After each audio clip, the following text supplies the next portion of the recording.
Tinanggal sa pwesto ang 9 na miyembro ng PNP Special Action Force kasunod ng away ng 2 nilang kasamahan sa Barangay Ayala, Alabang sa Muntinlupa.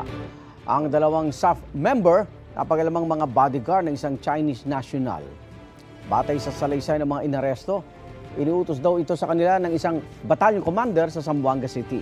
Kasama sa mga tinanggal sa pwesto habang sinasagawa ang investigasyon, ang battalion commander, company commanders at platoon leaders na direktang namamahala sa 2. Batay sa patakaran ng PNP, ang Police Security Protection Group lang ang pwede magbigay ng security escort sa mga otorisadong individual. Ayon kay PNP Chief Romel Francisco Marbil, sinampana ng mga kaukulang reklamo ang mga SAF member.